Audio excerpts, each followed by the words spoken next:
네, 북한의 연평도 도발 당시 우리 군이 대응 사격한 K9 자주포 80발 가운데 35발이 바다에 떨어진 것으로 드러났습니다. 탄착 지점이 확인된 45발 가운데 14발은 북한군 포대 주변 논밭에 떨어진 것으로 확인됐습니다. 네, 취재기자 연결합니다. 박순표 기자. 네, 국회에 나와 있습니다. 예, 한나라당 지도부가 이례적으로 이런 내역을 공개하고 철저한 조사 그리고 군의 개혁을 촉구했다고요. 네, 그렇습니다. 한나라당 김무성 원내대표가 오늘 최고위원회의에서 북한의 연평도 도발 당시 우리 군이 쏜 K9 자주포 80발 가운데 탄착 지점이 확인된 것은 45발에 불과하다고 밝혔습니다. 나머지 35발은 아예 바다에 떨어진 것으로 보인다고 말했습니다.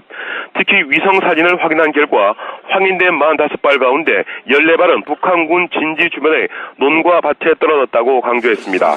나머지 31발이 북에 얼마나 타격을 입혔는지는 아직 정확히 밝혀지지 않고 있습니다.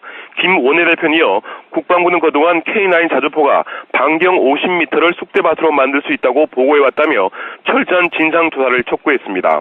또 군이 기회가 있을 때마다 국방태세가 완벽하다고 말해왔지만 결과는 전혀 그렇지 못했다고 강조했습니다. 김 원내대표는 지금이라도 국정원장이 이런 사실을 정확히 조사해 대통령에게 보고하고 국민들에게도 알려야 한다고 강조했습니다.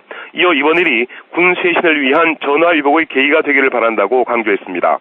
국회 정보위원회는 박지원 한나라당 민주당 원내대표 역시 북한군 방사포 진지 근처에 떨어진 14발 모두 빗나갔다며 군의 사과와 철저한 진상조사를 촉구했습니다.